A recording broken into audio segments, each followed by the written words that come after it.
Here's what's going on. I know the Rokon is completely disassembled right now, but we're gonna go back in time. I'm gonna show you guys how we did that. The reason we kind of set these videos up not in order is because we really wanted to show the Ed Matt video coming up first, and now we're gonna show you guys us tearing the bike apart. And we actually learned a lot of cool stuff about it while we took it apart, and it's actually a pretty interesting bike. And we found some things that we gotta replace, and you're gonna like it. All right, guys, so we're back with the 1969 Rokon project that is Ed's from Matt's Off-Road Recovery. Last time we got it running, it actually moved, but it's kind of like a geriatric situation where I'm holding the IV bag and Craig's moving. He's full throttle, going slower than a walking speed. So the next thing we got to do, Craig is working on ordering all the parts that we could possibly need for this thing. Engine rebuild, tires. Pretty much we're going to reseal and re-bearing everything. So the front miter box is going to get new seals and bearings. The rear miter box is going to get new seals and bearings, new wheel bearings. The trans is going to get resealed, and then the motor is going to get new seals, new bearings, new rings. We also found out some pretty interesting stuff about that motor. Yeah, there's so apparently this is used in like a lot of vintage kart racing. This series of motor was used in like a lot of different applications and things, but like vintage kart racing was one, like cut-off saws, like, I mean, it runs the gamut. This is like the 212. The 212 Predator engine of the 1960s, of the 60s. Yeah, pretty much. And it was American, it was Chrysler made. It's a two-stroke Chrysler. It's the 82007 motor. So it's a little single-cylinder two-stroke. Puts out about 7 horsepower at 6,500 RPMs. That's not bad. No. It's got some really cool port designs on the cylinder, inside the cylinder. So I'm kind of anxious to get it taken apart. So in this video, the plan is to get the whole thing torn apart. But first, we need to get this tank sent out because there's a couple issues with the tank. One, it's got a big dent. Not a big dent, but it's got a dent right here. We gotta fix that. It's big enough to screw us up, right? That's pretty bad. This tank was creamed by Cream Tank Sealant. Little pieces of rust are gonna flake out, go into clog up the fuel filter, and then restrict the fuel, or get through the fuel filter and clog up the carburetor and then shut it down. But before we do that, we're just gonna clean the whole bike off. This is the mistake we made with the WLA project. We should have degreased it and pressure washed it. We're gonna do that right now. Let's go do it.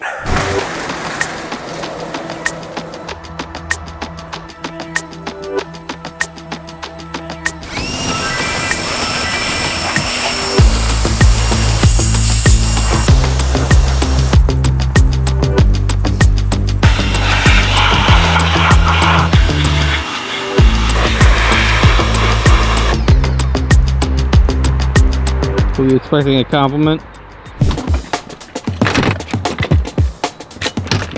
Okay, so we got as clean as we could with what we had in the cabinet here in the shop. We got to run to the store and grab some other stuff.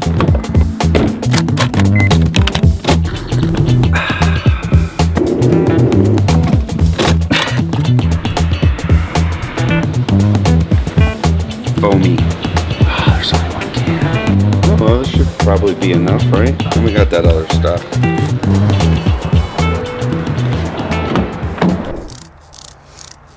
Okay, we'll hit it with some foamy stuff. What is it with me and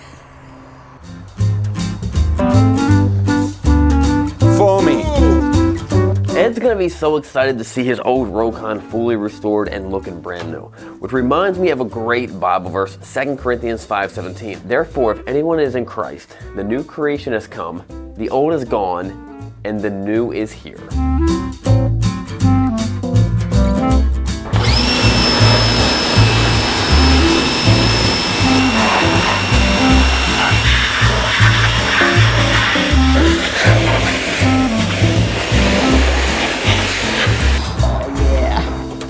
All right, so the next thing we gotta do is we gotta take the tank off.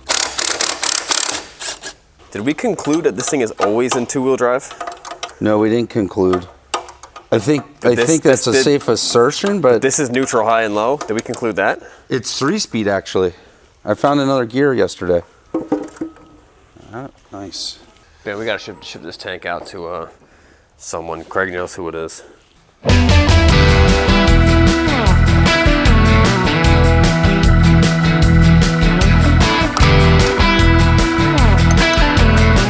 So that's the exhaust port. Here, let's pull, if we pull this. Okay, so the piston's coming down here on the power stroke. and then it's letting the exhaust gas out the exhaust port, back up for compression. A lot of carbon buildup in there.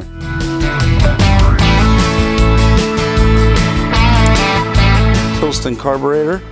This is what they would call the reed cage here. Reed block, reed cage. In there you have your reeds, and this is what lets the air fuel mixture into the combustion chamber. Can you see the light coming through there? See there? Yeah. Now see this other one? How, I mean, you don't really see any light coming through there. I believe are fine. I don't think we're gonna have to worry about reed stops. Okay, so they open, and the way they open is with crankcase pressure. So we're gonna get all new gaskets and all new reeds to put in there. Da, da, da, da, da, da, da. And there we have a motor.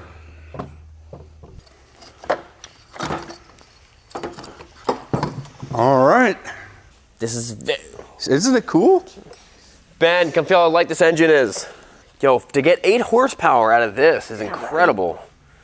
Chiropractor told me the only thing I can lift is your mom. Oh. This thing is light.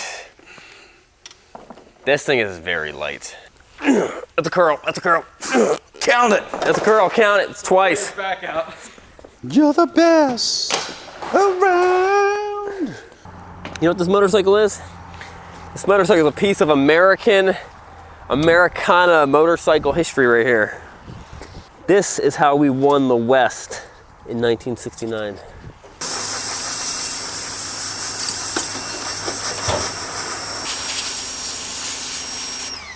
All right, that's about all the patience I have. Hello? Hey, what's up, Robbie? The tank has a dent in it, and we have to get the dent fixed before we send it out to get the tank cleaned and lined. Do you want to fix the dent in the tank? I could, but wouldn't that be a pain for you to have to ship it? It'd be less of a pain in the butt than us trying to find a body shop who can do it right now. Cool, send it. Yeah, if you're cool with that, just ship it to me. Okay, I'll do it right now, man. Cool, all right, thank you. While I was out doing something very, very important, Craig started working on cleaning and disassembling the motor and transmission. Now, Craig is a 2-stroke expert because his last dirt bike was a KTM, so he had to fix it a lot. Okay, we're working at getting everything cleaned up. This is the cylinder. I had it in the ultrasonic cleaner a little bit, and it's a lot better. It's gonna go back in. But I just had it in to soften up the gaskets, and I'm gonna finish taking the gaskets off. 3M gasket remover. Works like a charm. Now you have to be careful too on these cylinders. They have a cast lip there, and then that helps seal with the gasket. So you want to be careful when you're taking the gaskets off that you don't mess that up.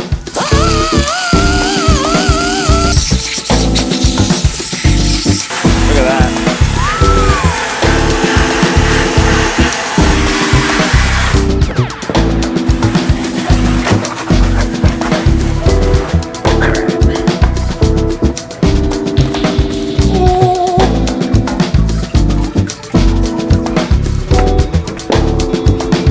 Wow.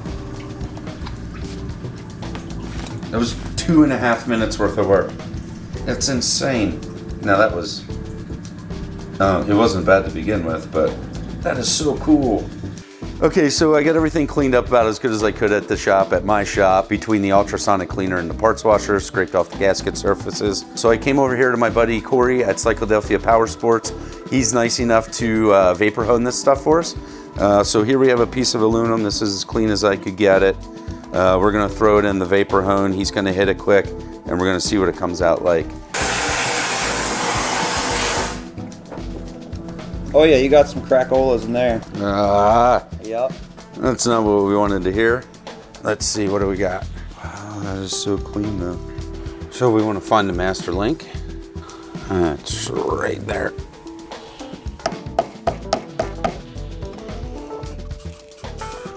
I'm gonna lift this up. Can you pull this tire out of here? Maybe it has to go out the side or the back or something. This isn't super heavy, so you're okay. Awesome. All right, so now that we're back at my shop, first thing I have to do is get into my shop clothes. Then we're gonna tear into the miter boxes on the Rokon, and get those cleaned up, get them rebuilt. We're probably also going to do tires and wheels, see where the day takes us. Let's go. Okay, so one of the first things I want to tackle is going to be the stator. What I'm going to do is put it in a freezer, actually. And my hope is that the aluminum is going to contract more and at a different rate than the steel of the bearing. So hopefully then this will be able to get pushed off from these 4 push bolts. So I'm going to get this in the freezer and then we'll see where it goes from there.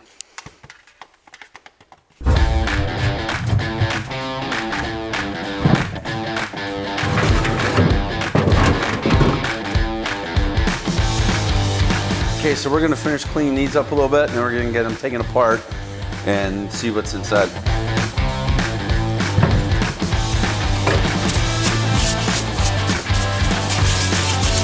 I'm gonna put this one in there too to soak.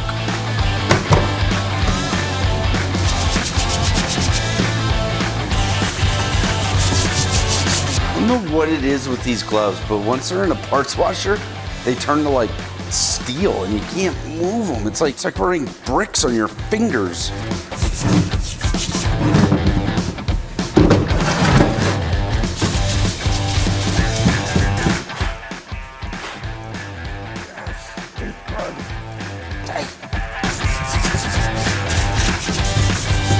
So the way this works is absolutely fascinating to me. I don't even know if I can explain it. I don't know, it almost reminds me of a Chinese finger trap. But it's basically just this spring.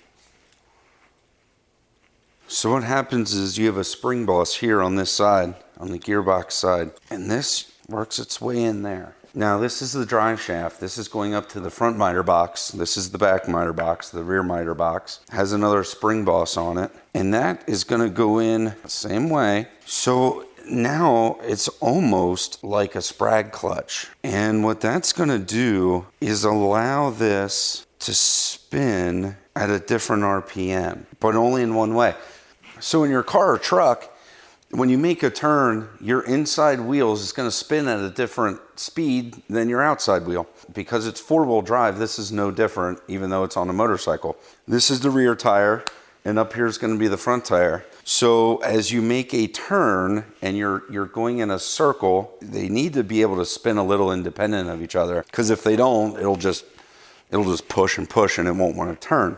No different than when you put lockers in your truck or turn them on. I mean, you'll notice how hard it gets to steer. See, this is allowing it to spin independently and it locks up in the other direction. But it's going to allow this to travel at a different speed around the corner.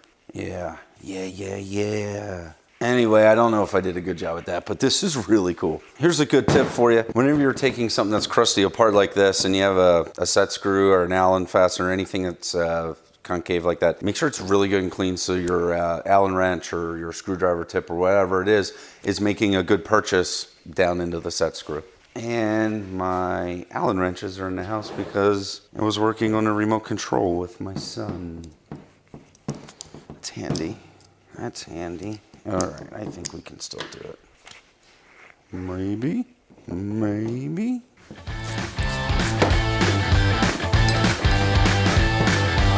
Okay, so if you don't have a set of roll pin punches handy, get the flattest punches you can and use those. Don't grab a center punch or anything like that, or any sort of tapered punch, because that'll just make it harder. What it'll do is it'll flare out the end of the roll pin.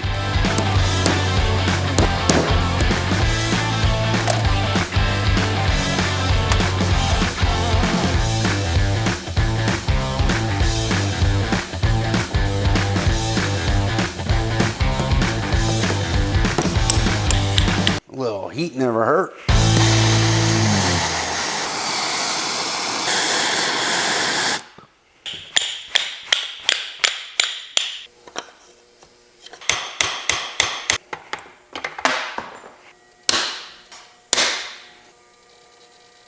Just as tappy tap tap, tappy tap tap. Okay. Oh, so nice. Ew.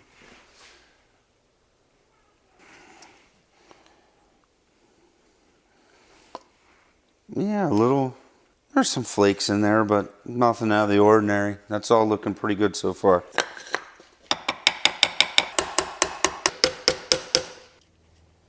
It's nice and easy.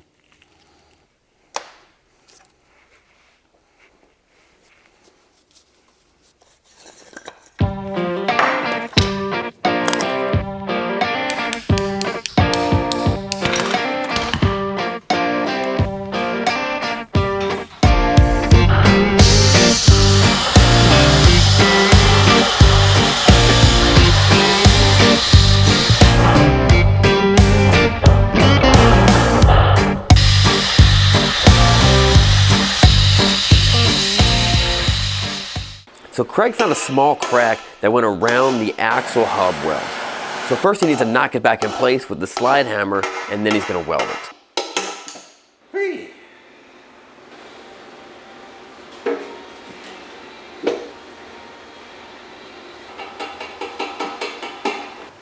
So we're taking the front miter box apart on the Rokon, on Edge Rokon, and it is just filled with gunk.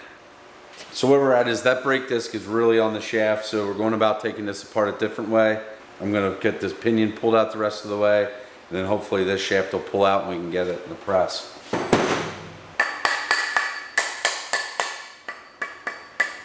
Ed said he thought the front gearbox was leaking, and that would make sense. So the problem is the brake disc is on the shaft. I mean, heat. Nah, I didn't really beat, but heat and pullers, all sorts of stuff. It is not coming off.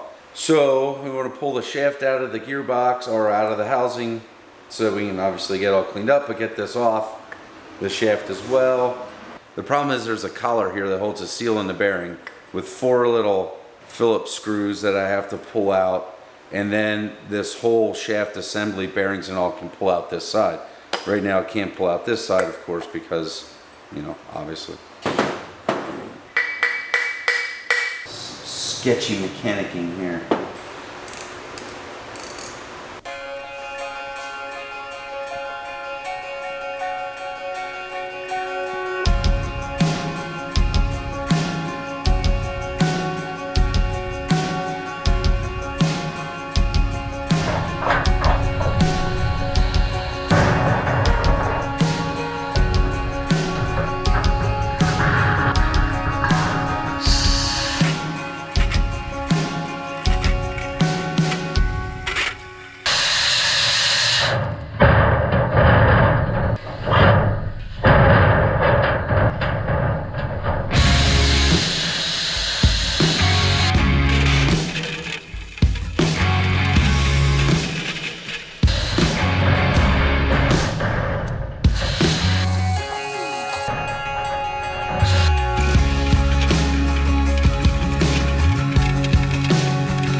So as you can see, we're basically done the teardown. We're almost ready to start putting this thing back together. There's a few parts we're waiting for, and hopefully they come in soon. And by the next video, we should be putting this thing back together and hopefully getting this thing shipped out on time. We're getting close to that deadline, so things are gonna start getting tight, but we gotta make it right for Ed. It's gonna be a lot of fun. Subscribe, we'll see you guys next time.